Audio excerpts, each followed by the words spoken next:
Musi project ఊసే ఈ మధ్య కాలంలో వినిపించడం లేదు. మూసీ నది ప్రక్షాళన చేపట్టాలని భావించిన తెలంగాణ ప్రభుత్వం అందుకు అనుగుణంగా అడుగులు వేసింది. కొన్ని రోజులు జీహెచ్ఎంసీ అధికారులు హడావుడి చేశారు. మూసీ నది పరివాహక ప్రాంతంలో ఉన్న ఇళ్లకు నోటీసులు అందించారు. కొన్ని ప్రాంతాలలో ఇళ్లనే ఖాళీ చేయించారు. వారికి డబుల్ బెడ్రూమ్ ఇళ్లను కేటాయించి అక్కడికి తరలించగలిగింది. ఇక ప్రాజెక్టు ఊపందుకుంటున్న సమయంలో కొద్ది రోజుల నుండి ఆ ప్రాజెక్టు గురించి ఇటు అధికారులు కానీ అటు ప్రభుత్వం కానీ పట్టించుకోలేదు. న్యాయపరమైన చిక్కులు ఎదుర్కోవడంతో పాటుగా పూర్తి స్థాయిలో ఒకేసారి మూసీ నది పరివాహక ప్రాంతంలో నివాసాలను తొలగించాలని ప్రభుత్వం భావిస్తున్నట్లుగా కనిపిస్తోంది. సంక్రాంతి తర్వాత పనులు ప్రారంభమవుతాయని తెలుస్తోంది. మూసీ నది పరివాహక ప్రాంతంలో ఆక్రమించుకొని ఇళ్లు నిర్మించుకున్న వారికి ఇప్పటికే డబుల్ బెడ్రూమ్ ఇళ్లను ప్రభుత్వం కేటాయిస్తూ వస్తోంది. దీంతో కొత్త ప్రతిపాదనకు కూడా ప్రభుత్వం సిద్ధం చేసుకున్నట్లు తెలిసింది. పేదలకైతే డబుల్ బెడ్రూమ్ ఇళ్లను కేటాయించడం ఇప్పటికే నిర్ణయం అయితే అయిపోయింది. దీనిపై ఎవరికూ ఎలాంటి అభ్యంతరం లేదు. అలాగే కొన్ని ప్రాంతాలలో సొంత భవనాలను నిర్మించుకుని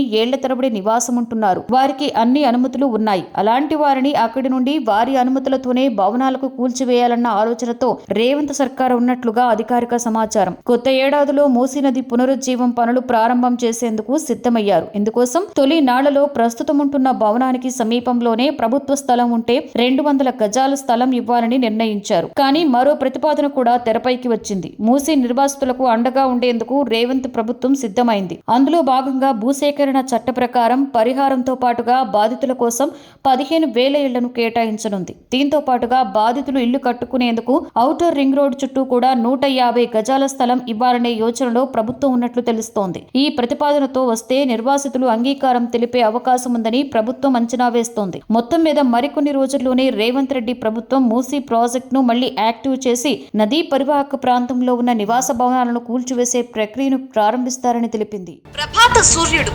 జాతీయ తెలుగు దినపత్రిక. ప్రతి అక్షరం నిజం వైపు. నిజం దాగదు, వార్త ఆగదు.